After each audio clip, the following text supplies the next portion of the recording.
बहनों और भाइयों, बिहार की धरती ज्ञान की धरती है, प्रगति की धरती है, समृद्धि की धरती है और संभावनाओं की धरती भी है। महात्मा बुद्ध को ज्ञान इसी धरा ने प्रदान किया था। 24वें तीर्थंकर भगवान महावीर इसी बिहार की धरती में जन्मे थे। देश के पहले राष्ट्रपति डॉक्टर राजेंद्र प्रसाद जी की जन्मभूमि भी बिहार है। और बहनों और भाइयों, ये बिहार की धरा है जिसने लोकनायक जयप्रकाश नारायण को जन्म दिया। जननायक कर्पूरी ठाकुर को जन्म देने वाली धरा भी बिहार ही है। आज उसी पावन धरा के सामने आरजेडी और कांग्रेस का ये जो महागठबंधन बना है, इन लोगों ने पहचान का संकट खड़ा कर दिया था। बहनों और भाइयों, ये वही लोग हैं, याद करिए, विश्वविख्यात नालंदा विश्वविद्यालय देने वाला बिहार, आचार्य चाणक्य और आर्यभट्ट को देने वाला बिहार, चंद्रगुप्त मौर्य के नेतृत्व में भारत के स्वर्ण युग को लाने वाला बिहार, कांग्रेस और आरजेडी के कारण पहचान के संकट के दौर से गुजरा था। ये वही लोग हैं। अब याद करिए अपने गौरवशाली अतीत को। नालंदा विश्वविद्यालय में दुनिया पढ़ने के लिए आती थी। कहते हैं नालंदा विश्वविद्यालय में दुनिया की आबादी कम थी, लेकिन एक साथ 10,000 स्नातक पढ़ करके निकलते थे नालंदा विश्वविद्यालय से। और बहनों और भाइयों, दुनिया को नालंदा विश्वविद्यालय का गौरव देने वाला बिहार, आचार्य चाणक्य और आर्यभट्ट को देने वाला बिहार, चंद्रगुप्त मौर्य के नेतृत्व में भारत के स्वर्ण युग को लाने वाला बिहार, कांग्रेस और आरजेडी के कारण पहचान के संकट के दौर से गुजरा था। ये वही लोग हैं। अब याद करिए अपने गौरवशाली अतीत को। नालंदा विश्वविद्यालय में दुनिया पढ़ने के लिए आती थी। कहते हैं नालंदा विश्वविद्यालय में दुनिया की आबादी कम थी, लेकिन एक साथ 10,000 स्नातक पढ़ करके निकलते थे नालंदा विश्वविद्यालय से। और बहनों और भाइयों, दुनिया को नालंदा विश्वविद्यालय का गौरव देने वाला बिहार, ये लालटेन की धुंधली लाइट में पहचान के लिए मोहताज हो गया। याद करिए वही बिहार जो दुनिया को ज्ञान देता था, महात्मा बुद्ध को ज्ञान प्रदान करने वाली धरा, किनके कारण साक्षरता में भारत में सबसे पीछे हो गया था। हम धन्यवाद देंगे नीतीश बाबू को, एनडीए के नेताओं को, जिन्होंने कांग्रेस और आरजेडी के कारण साक्षरता मात्र 33% जिस बिहार की रह गई थी, उसको बढ़ा करके अब 75% तक पहुंचाने में सफलता प्राप्त की है। बहनों और भाइयों, आरजेडी और कांग्रेस के समय में बिहार में व्यापक नरसंहार होते थे, जातीय संघर्ष होता था, जाति की सेनाएं खड़ी हो गई थी। पर्व और त्योहारों के पहले दंगा फसाद प्रारंभ हो गया था। 60 से अधिक नरसंहार की घटनाएं बिहार के अंदर, और यही नहीं, 15 वर्ष के सुशासन में 30,000 से अधिक अपहरण। न व्यापारी सुरक्षित, न उद्यमी सुरक्षित, न इंजीनियर सुरक्षित, न चिकित्सक सुरक्षित, न बेटी सुरक्षित, न बच्चे सुरक्षित। ये थी आरजेडी की सरकार की पहचान। न नौजवानों के लिए नौकरी और न गरीबों के लिए राशन। गरीब को क्या राशन देते? ये तो पशुओं का चारा भी खा गए थे।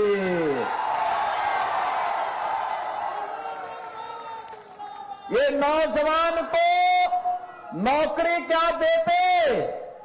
अरे ये तो आपकी नौकरी के नाम पर आपकी जमीन को भी हड़प जाते थे। और इसीलिए बहनों और भाइयों, आज मैं कहने के लिए आया हूं, आज बिहार फिर से सुशासन की सुदृढ़ नींव को तैयार करते हुए एक समृद्ध और विकसित बिहार बनने की ओर अग्रसर है। नया बिहार प्रधानमंत्री मोदी जी का मार्गदर्शन है, नीतीश बाबू का नेतृत्व है। आज बिहार रोड की कनेक्टिविटी है, आज बिहार में रेल की कनेक्टिविटी है, एयर कनेक्टिविटी है। आज बिहार के अंदर इनलैंड वाटरवे की सुविधा है, मेट्रो का भी संचालन होने लग गया है। आज बिहार के अंदर आईआईटी है, एनआईटी है, आईआईएम है, एम्स है, इंजीनियरिंग कॉलेजेस की श्रृंखला है। अब बिहार में मेडिकल कॉलेजेस भी बड़ी संख्या में बन करके तैयार हो गए हैं। बहनों और भाइयों, अब नया बिहार अपने गौरव के लिए आगे बढ़ रहा है और मोदी जी के नेतृत्व में भारत दुनिया के अंदर अपनी ताकत का एहसास करा रहा है। राष्ट्र गौरव कैसे होता है? आपने देखा होगा, जब ऑपरेशन सिंदूर के दौरान लखनऊ में बनी ब्रह्मोस मिसाइल पाकिस्तान में गिरती थी तो पाकिस्तान की सिट्टी पिट्टी गुम हो जाती थी। ये नया भारत अब अपराध को और आतंकवाद को देखता नहीं है। अगर कोई भारत की सुरक्षा में सेंध लगाता है तो उसके घर में घुस करके मारता भी है और खूब इलाज भी करता है उनका। पाकिस्तान गिड़गिड़ाया दुनिया में कि भारत तबाह कर देगा, और तय तो हो ही चुका था। मोदी जी ने तय तो कर ही लिया था कि अब पाकिस्तान का नक्शा ही समाप्त कर देना है, इसको भारत का हिस्सा बना देना है। लेकिन गिड़गिड़ाया दुनिया में आगे से ऐसी दुस्साहस नहीं करूंगा। बहनों और भाइयों, आज सबसे यही कहने के लिए आए हैं, राष्ट्रीय सुरक्षा सबसे महत्वपूर्ण और मोदी जी के नेतृत्व में वो पुख्ता है। आज भारत विकास कर रहा है, भारत का सम्मान बढ़ा है दुनिया के अंदर। और यही नहीं, मोदी जी ने गरीबों का कल्याण भी किया है। आप सोचो, 80 करोड़ लोगों को फ्री में राशन। आप सोचो, आरजेडी के समय में ये लोग पशुओं का चारा खा जाते थे, राशन क्या देते ये लोग। कांग्रेस के समय में लोग भूखों मरते थे, भूखमरी की शिकार। बिहार हो या यूपी, बड़ी संख्या में महादलित मुसहर जाति के लोग भूखमरी के शिकार होते थे। बहनों और भाइयों, यूपी में डबल इंजन की सरकार बनी। मैंने अनिवार्य रूप से कहा, हर मुसहर जाति के व्यक्ति को एक आवास जरूर मिलना चाहिए, उसको जमीन का टुकड़ा जरूर जमीन मिलनी चाहिए, उसको पेंशन की सुविधा मिलनी चाहिए, उसके लिए सड़क चाहिए, उसको रोजगार की व्यवस्था भी देंगे। आज हमने वहां पे सभी लोगों को सभी प्रकार की सुविधाओं से आच्छादित कर दिया। मां दलितों के कल्याण के लिए एनडीए ने कार्य किया बिहार के अंदर, और मोदी जी फ्री में राशन की सुविधा का सौगात उनको उपलब्ध करवा दिए हैं। बहनों और भाइयों, 80 करोड़ लोग फ्री में राशन, और ये राशन केवल बिहार के लिए ही नहीं है। बिहार का व्यक्ति जहां कहीं भी जाएगा देश के अंदर, उसी राशन कार्ड से वहां भी राशन ले सकता है। कोई आपको मना नहीं कर सकता है। 1 नेशन 1 राशन कार्ड यह मोदी जी ने लागू किया। बहनों और भाइयों, 50 करोड़ लोगों को स्वास्थ्य का सुविधा, कहीं भी आप जाइए, अगर बीमारी हो गई तो उपचार के लिए प्रधानमंत्री आयुष्मान का कार्ड आपके पास होगा, कहीं भी आप उपचार करा सकते हैं। ये भी एनडीए सरकार के द्वारा। आरजेडी और कांग्रेस की डकैती को रोकने के लिए अब तो सरकार ने पुख्ता व्यवस्था कर दी। गरीबों के जनधन अकाउंट खोल दिए, पैसा अब सरकार का सीधे अकाउंट में जाएगा। बीच की दलाली इनकी समाप्त। आप सोचो, अन्नदाता किसान को प्रधानमंत्री किसान सम्मान निधि का लाभ, 12 करोड़ अन्नदाता किसानों को, 12 करोड़ गरीबों के घर में शौचालय। कांग्रेस के समय में एक रसोई गैस का कनेक्शन के लिए लोग 50,000 रुपया लेते थे, तब भी नहीं मिलता था, और अब तो 10 करोड़ गरीबों को फ्री में रसोई गैस का कनेक्शन दिया जा चुका है। 4 करोड़ गरीबों के आवास बन चुके हैं, और बहनों और भाइयों 3 करोड़ लोगों को फ्री में बिजली के कनेक्शन उपलब्ध करवाए गए हैं। यानी राशन फ्री, स्वास्थ्य की सुविधा फ्री, बिजली का कनेक्शन फ्री और पानी फ्री। बहनों और भाइयों, ये है, और बिना भेदभाव के सबको मिला। यहां तो विकास भी है, लोक कल्याण यानी गरीब कल्याण भी है, और आस्था का सम्मान भी। आप सोचो, जब भाजपा के लोग, बजरंग दल और विश्व हिंदू परिषद के कार्यकर्ता नारा लगाते थे, रामलला हम आएंगे मंदिर वहीं, रामलला हम आएंगे मंदिर वहीं, तो ये कांग्रेस के लोग लाठी डंडा चलाते थे। आरजेडी राम मंदिर का रथ रोकती थी। इनका पार्टनर उत्तर प्रदेश के अंदर राम भक्तों पर गोली चलाता था, और तब भी राम भक्त कहता था, लाठी गोली खाएंगे लेकिन मंदिर वहीं बनाएंगे।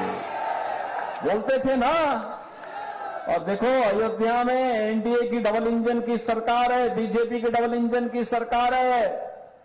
अयोध्या में राम मंदिर बन गया ना, भव्य राम मंदिर, दुनिया का सबसे बड़ा मंदिर, सबसे बड़ा मंदिर अयोध्या में बन चुका है बहनों और भाइयों। और अयोध्या तो अब दुनिया का एक ऐसा तीर्थ हो गया है। पिछले वर्ष 6 करोड़ श्रद्धालु आए थे अयोध्या में। अब कोई अयोध्या जाएगा तो उसको लगेगा दुनिया की सबसे सुंदरतम नगरी है ये, सबसे सुंदरतम नगरी।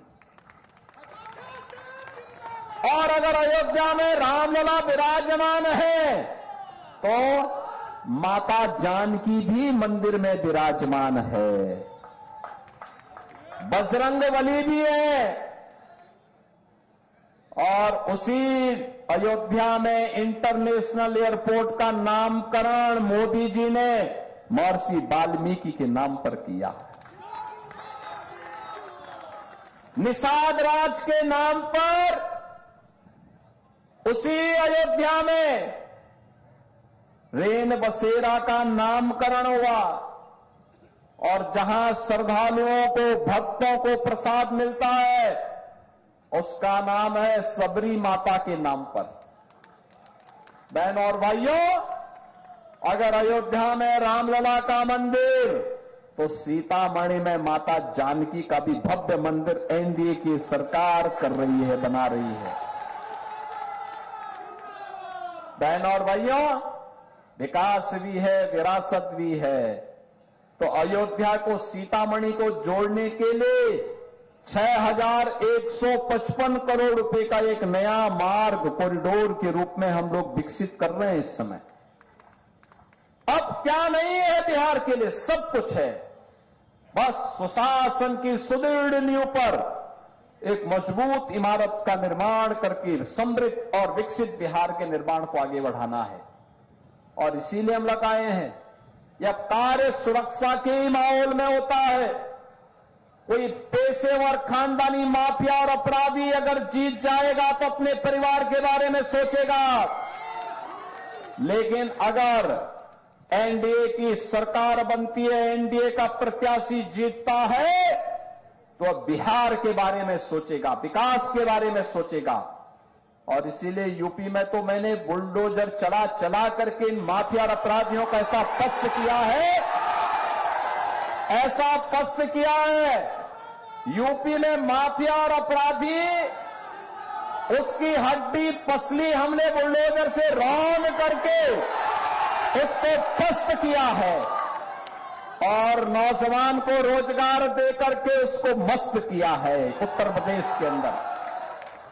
और इसीलिए यही कहने के लिए आए हैं, ये नौजवान को रोजगार और नौकरी देकर के मस्त बनाने का काम केवल एनडीए कर सकती है, और माफिया और अपराधी को पस्त करने का काम केवल एनडीए कर सकती है। ये पेशेवर खानदानी माफिया और अपराधी नहीं कर सकते।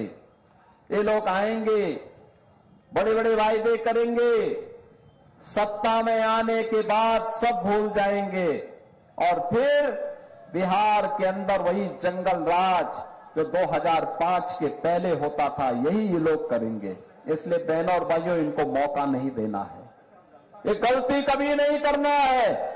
और इसीलिए एनडीए ने जीतन राम मांझी जी की पार्टी से यहां पर अपने योग्य प्रत्याशी रोमित कुमार को अपना प्रत्याशी देकर के आपके बीच में उतारा है, और मैं उनके समर्थन में आपसे अपील करने के लिए आपके बीच आया हूं।